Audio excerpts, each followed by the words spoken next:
3, 2, 1, 0. All engine running. There is no other institution that has the ability, uniquely, without a heritage, every generation starts over. to remind the current regime what your country... We, the people, tell the government what it is allowed to do.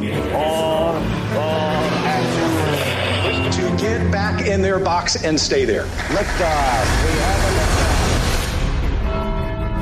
From the Heritage Foundation, this is Heritage Explains. Hello and welcome back to Heritage Explains. Folks who have been listening to the podcast for a while will notice that we sound a little different than usual. First of all, some new voices, starting with mine. I'm Mark Guiney. I work here in the communications department at the Heritage Foundation, coming to you from our very own podcast studio, right here at the Heritage Foundation headquarters on Massachusetts Avenue in Washington, D.C. I'm very excited to present to you a new format for this podcast. For many years, Heritage Explains has been delivering high-quality, one-off podcast episodes on every policy issue under the sun. Big tech, ESG, the cost of insulin, rogue prosecutors, the border, Russian nukes, just about everything you can think of. Today, we're excited to bring Heritage Explains to a new serialized format. That means that instead of one-off episodes, we are bringing you short series of shows focused on explaining a particular topic. Why? Because we at Heritage know that we are at a crucial time in our nation's history. There are a few key issues that we must get right, and this topic, the one we're doing right now as we speak, is one of them. The threat of the Chinese Communist Party. China is the biggest security threat facing America and the world right now. But sometimes it can be hard to believe that. Here's what I mean.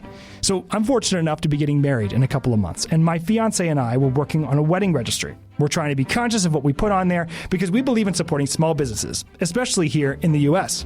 And we're trying to look for stuff that is high quality and will last. And we're trying to avoid buying anything that was made in China. Of course, here at the Heritage Foundation, we've got a pretty firm stance on the Chinese Communist Party.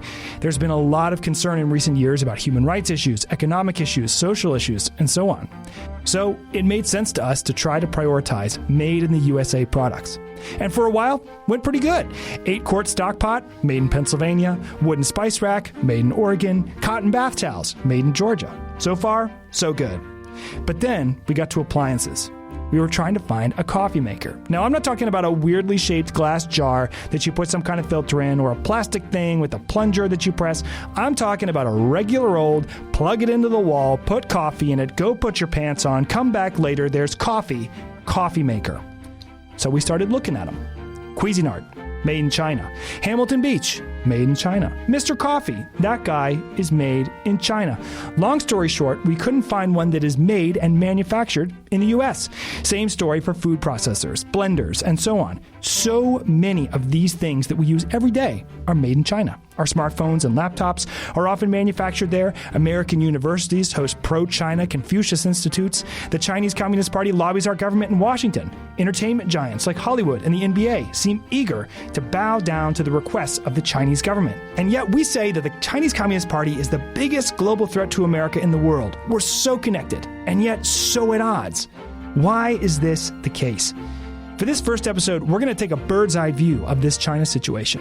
What's going on and why does it matter?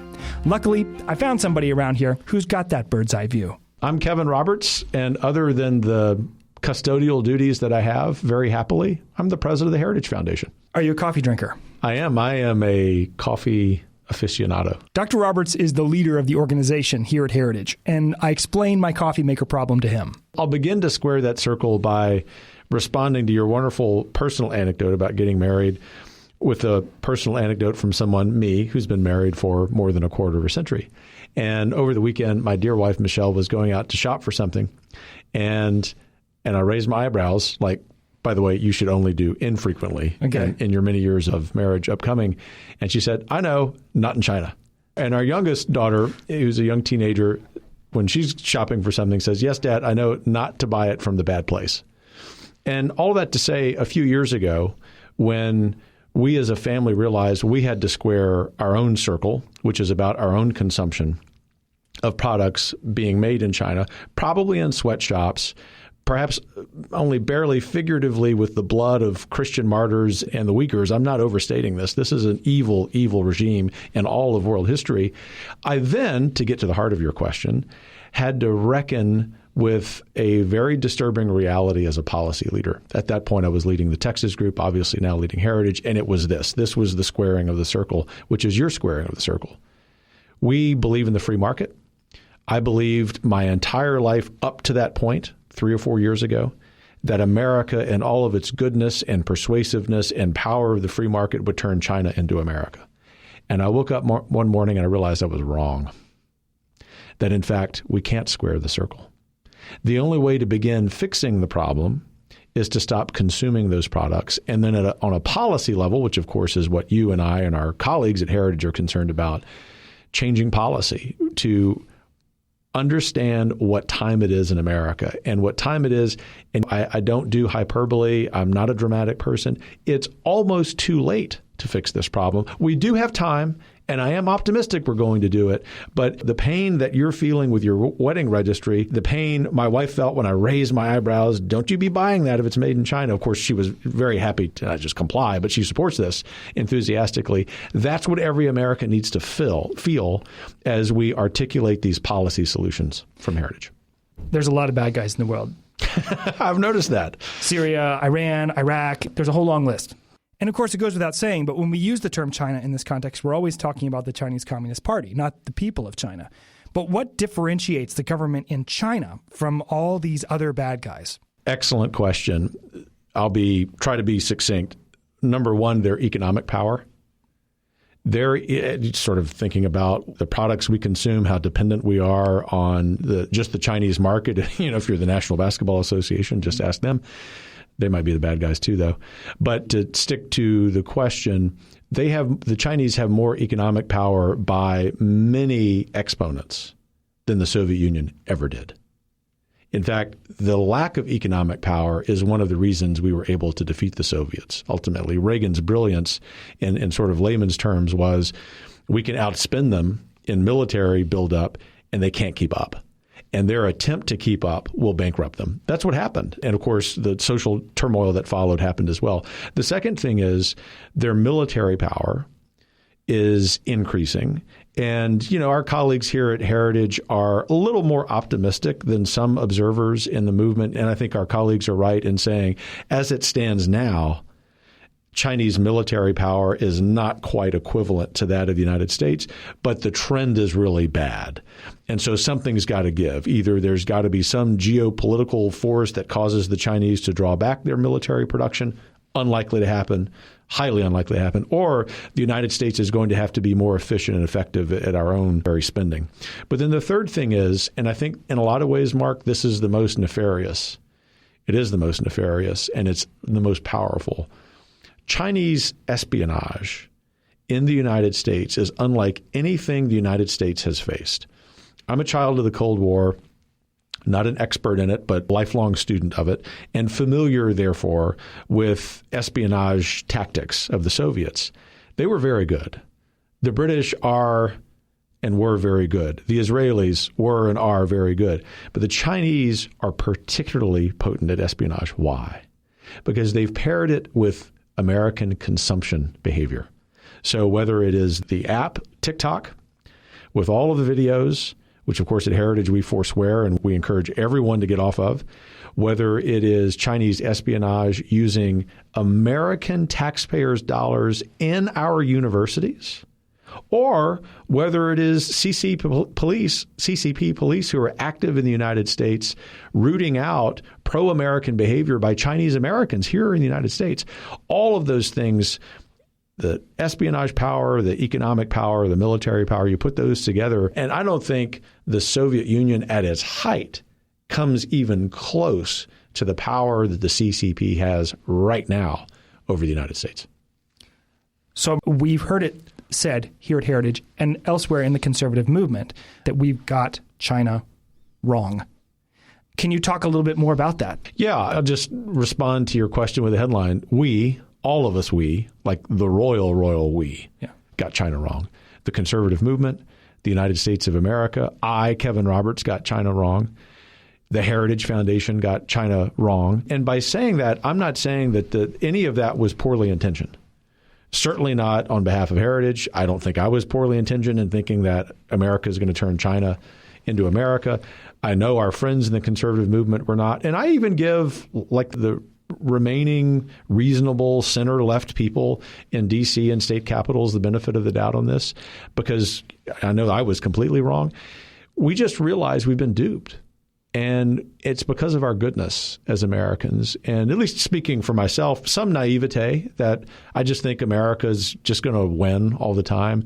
Hopefully, given, what we believe as Americans, we are a peace-loving people, especially for people of faith, that we're not going to have to fight a war to win. We're just going to win because of the free market and the virtue and persuasiveness of our ideas. And you know what?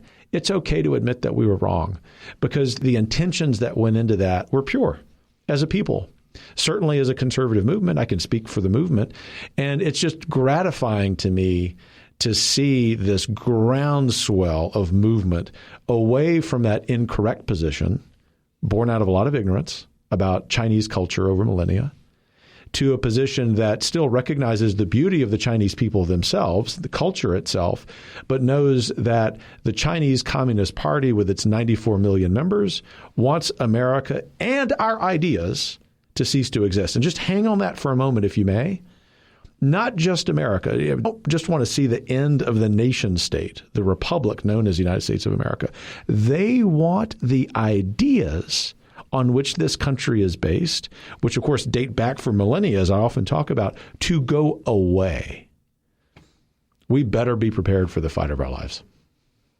Let's keep going down, because we're going down. I'm going to follow your lead. Okay, so what would be a worst case scenario? 10 years, we don't get this right. What does the United States look like? Well, if your timeline for the worst case scenario is 10 years, I'll answer that. But the worst case scenario would be the CCP invading Taiwan anytime soon, because we're not prepared. And the Taiwanese are right-minded but not prepared. The United States needs some time to arm the Taiwanese, but let's just assume that's not going to happen, because there are, to inject a little bit of optimism, there are some reasons to think that China's not ready for that either. And so to answer your question with this 10-year timeline, the worst-case scenario would be that over the subsequent election cycles, both on the Democratic and Republican sides of the conversation, two things happen. The first is there isn't a real substantive policy conversation about what to do with China. And the second is, and this is coming from someone, me, who's a strident conservative, I believe you got to bloody the nose of the radical left before you decide you want to be civil with them. There has to be some bipartisan legislation that comes out of Congress and comes out of state capitals, not for the sake of being sweet about bipartisanship, although that's nice when it happens genuinely, but for the following reason. That's the vocabulary the Chinese understand. In other words, if there is bipartisan, forceful legislation from Congress, from state legislatures, then the CCP leaders will realize America's getting it right. So the absence of those things would begin to constitute the worst case scenario 10 years from now. And then 10 years from now, if that's happened, then we are militarily weaker. We will not have addressed the focus of the Secretary of the Navy, of the Secretary of Defense right now, which is that pronouns of servicemen and servicewomen are more important than military power. I'm not being gratuitous in saying that. It's true. The Secretary of the Navy over the last few days has said climate change is the most pressing threat facing the Navy, facing the Department of Defense. This is beyond absurdity. It almost sounds like fiction. So the worst case scenario would be the United States continues to talk that way. But then on the other side of the equation, which is the Chinese side, they've continued their military buildup, especially in nuclear weapons and especially in their Navy, where they would be on par with the United States. Our naval power up to this point has been one of the main military reasons that we've remained so influential globally. And also that the Chinese continue to keep their tentacles, if you will, in the American economy. And by that, I don't just mean that they've got lobbyists who, as we sit here on Capitol Hill, no doubt present in the Capitol, lobbying on behalf of CCP interests, but more importantly, that they are in the homes of Americans with products that, frankly, need to stop being imported. That's the worst case scenario. Notice I didn't even say that they've quote unquote invaded us militarily, which I think, of course, is a tall, tall order for the Chinese, especially over 10 years. The postscript, Mark, is really important to mention this. Culturally, the Chinese are the most patient adversaries we have ever confronted. And given the wonderful cultural attribute of Americans, which we inherited from the British, of our impatience in these things, we have to remember that. And we have to have a very persevering impatience about preventing that worst case scenario. So something you mentioned in there that I think would be helpful for us to understand now is kind of here at home. Obviously, one could say that Heritage is a conservative organization. One might make that observation. But of course, not everyone in America is conservative, and there's political difference of opinion. Our friends on the liberal side of the aisle, do they see this as big of a problem as we do? The state of the play regarding the threat from China as it's perceived here in the nation's capital is poor but improving. And so just to contrast where the state of play is today versus a year ago, it's better. And it's better in part to your question because more political leaders on the left are recognizing the threat from China. And I think one piece of evidence that we'll be looking for here at Heritage as a measure of success of the revitalized effort that we're leading against the CCP is if when Congress has hearings on some of this legislation, that they don't descend into the typical partisan battle and party line votes, but in fact, there's a real bipartisan effort at the committee level. And then, of course, when the full vote comes from the full chamber at confronting the threat. And I'm cautiously optimistic that will happen. And I will say, to give President Biden slightly partial credit on this, about every third time he speaks about China or Taiwan, he's right. You know, at Heritage, we have this beautiful privilege and burden of telling the truth, even when it hurts. And I mean, I'm very happy just as an American citizen that the president, whoever he or she would be, happens to be right some of the time. It's just that I think his advisors then get around him after he makes these good pronouncements. We've seen this recently with Taiwan, and they say, don't say that again.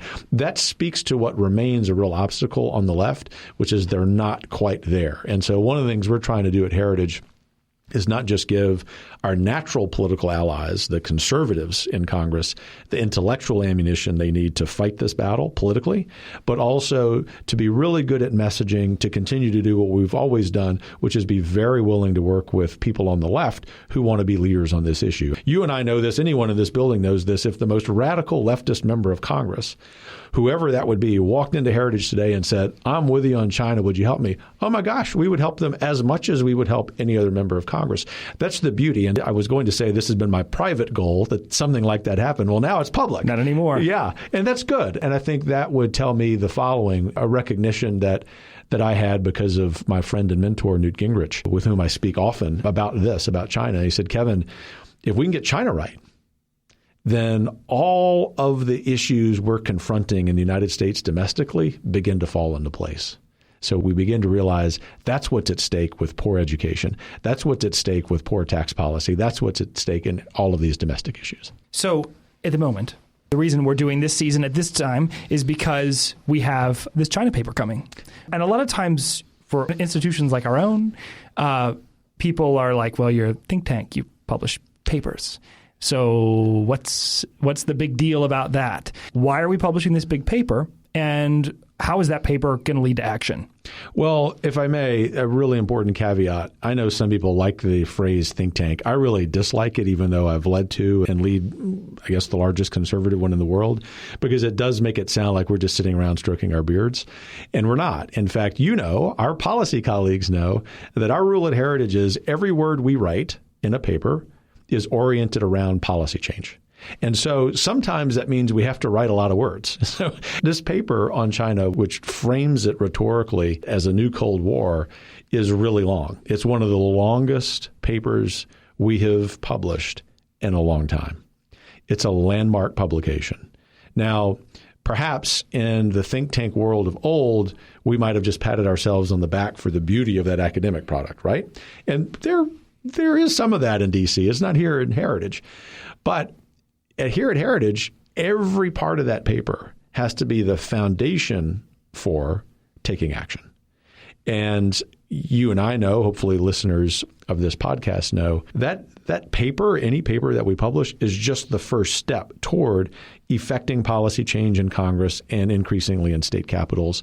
We have a slew of policy recommendations in this paper, and obviously we'll get into that over the next few weeks. But point here today is to say that those are not empty solutions. These are not words we've just sort of randomly put on a page. They're not ideas that we think sound good. Each of these ideas, of which there are several dozen, is something that we will go lobby for on behalf of the everyday American. Otherwise, we would not have put it in print. A question that you're very fond of asking in the Kevin Roberts Show is, for our guests, if you could wave a magic wand. So if you could wave a magic wand and have everybody in America know one thing about this situation or take one action in this situation, what would it be? I'll wave the magic wand twice. First, because I can be abusive that way. You've given me the magic wand. So the first one is for everyone to know this affects us all. It doesn't matter who you are. It doesn't matter how big your city is, how small your town is, what job you have, where your people are from. It affects us all. Everything we buy, where our kids go to school, what we consume on the internet, the news outlets, who they're owned by, it affects us all. So we all should care. The second thing is magic wand, the first thing to do.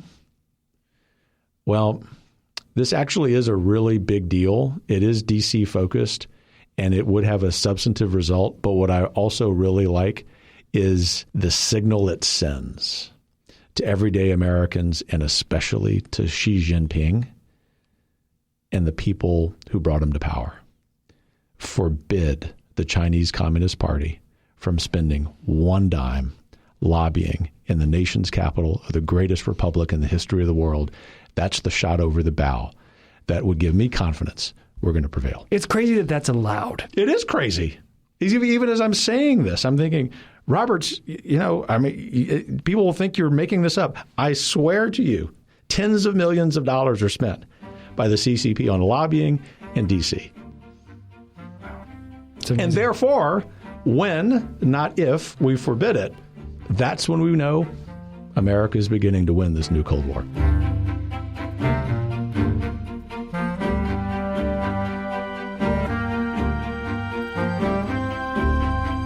After my conversation with Dr. Roberts, I couldn't quite tell if I felt better or worse. The problem seemed to be a lot more dire than I thought, but he also had a lot of optimism. There's a lot of conversation these days at Heritage on China, and that conversation is driving one of the biggest written products that Heritage has produced in a long time. It's a paper called Winning the New Cold War, a plan for countering China. At this moment, a plan seems like a good idea. I sat down with Jeff Smith, the man at Heritage who is driving the train on that project. Good morning. Good morning. Could you introduce yourself, please? Jeff Smith, the director of the Asian Studies Center here at Heritage, formerly the research fellow for South Asia. You're also very well known as our institution's most decorated flag football player, which I think comes as a surprise to no one because you're an imposing gentleman. I like to think of myself somewhat as an imposing gentleman as well. So I was just going to pose a quick hypothetical to you before we get into it. So let's say that I'm on my 20-yard line. You're on the 10. I've got the ball. Can you give me the over-under on my making the TD? Like the percent. And, we're here for precision. So just, Highly unlikely in flag football. In real football, even less likely. What can I say? The man tells it like it is. It's safe to say that you've been doing this South Asia thing for a while. I won't bore everybody with everything, but you've written articles for Foreign Affairs, Wall Street Journal, War on the Rocks, Foreign Policy, CNN, Harvard International Review, been featured in the New York Times, Economist, Reuters, BBC. It goes on and on and on and on and on. How did you get into this kind of work? Why South Asia? I first got into the foreign policy field studying international terrorism. I was in college when 9/11 struck and immediately became interested in why these Islamist extremists were targeting American cities. While the field of study for Middle Eastern and Arabic studies, I would say, was fairly saturated. There was a large cadre of experts already in Washington, and there was a whole new generation that was interested in studying the Middle East. There was comparatively fewer people interested in South Asia and in these Islamist extremist groups operating in Afghanistan and Pakistan. So I was drawn to that field, and eventually the focus broadened to include India and the U.S.-India relationship and the geopolitics of South Asia and the Indo-Pacific.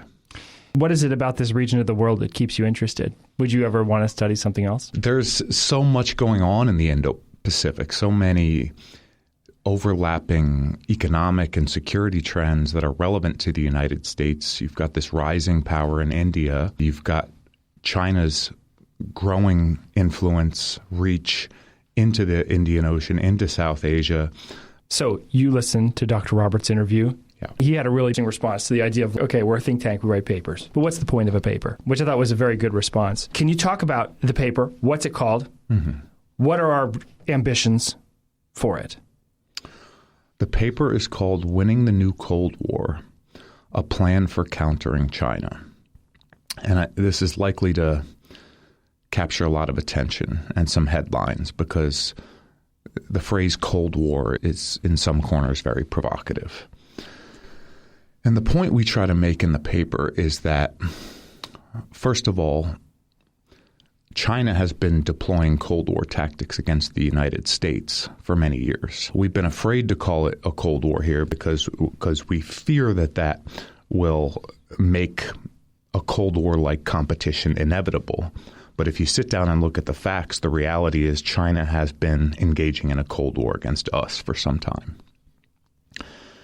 And if you look at what the actual definition of a Cold War is, it's essentially a state of very heightened political, economic, propaganda, rivalry between two states short of actual physical conflict.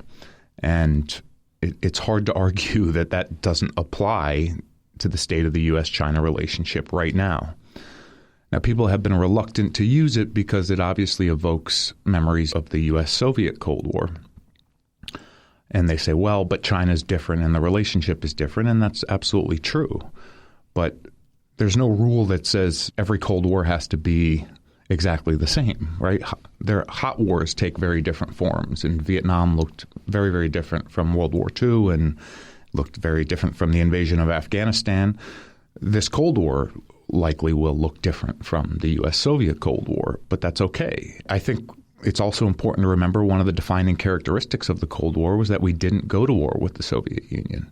And that is the hope again today. We don't want conflict with China. We want to avoid conflict with China. And we want to make sure that if we do have to have a conflict with China, that we're in a position to win. But what this paper is about is essentially acknowledging the extreme rivalry that has seized this relationship. And it also isn't afraid to acknowledge that China is an adversary, that this is the current state of play, and that we are willing to provide a series of policy recommendations to Capitol Hill and the executive branch on how to step up our game in this rivalry. Are you optimistic about our future concerning China?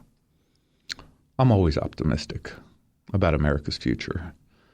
I think our future is bright. I think we're a resilient people. I think we've overcome very significant challenges in the past. Some of the trends are heading in concerning directions. Certainly the expansion of Chinese military power is concerning. And if you look at the trend lines, they give our military planners some cause for alarm. It's also concerning that in some ways China is a more capable adversary than the Soviet Union was, and that's concerning to me. The Soviets were militarily very capable, but economically they were never a peer of the United States. China has the economic power to pose a major problem for the United States. Not only does it have the GDP growth to sustain concerning military spending, but it's deeply enmeshed in the global trading system. And so China is the largest trading partner for many countries, most years, including ourselves. Which is why I can't find a coffee maker made in the United States of America. Exactly. So what's the takeaway here? Well, the short answer from what I gather is this. It's complicated. The China problem is one that has many, many parts: economic, social, cultural, political, military. But at the Heritage Foundation and on Heritage Explains, we specialize in problems with lots of parts, making them simple, making them understandable, and finding solutions to them. So, in the next 5 episodes of this podcast, that's exactly what we're going to be doing: digging into the problems presented by China and finding solutions to them. And I am very much looking forward to that. And as to the Coffeemaker question, Dr. Roberts had some advice on that as well, with all this in mind. What's your advice on the Coffeemaker front? Actually, I'm aware of one that is not made in China. It's not made in the United States, to your point. It's made in Europe, but I can tell you it's a really good coffee maker, and there are no instructions in the Chinese language. That's good. Now, your follow-up should be, Kevin, will that be the gift that I'm getting from you and your wife? And then I would say, Mark, it's expensive. Oh, well, you do work at a nonprofit. We'd like to thank Dr. Kevin Roberts and Jeff Smith for being our first guests on this new season of Heritage Explains. On next week's episode, we're going to be focusing on the ways that the CCP is at work here in the United States. We're going to talk about TikTok, the U.S. border and drugs, and yes, those lobbyists. Make sure you're here. We'll see you then.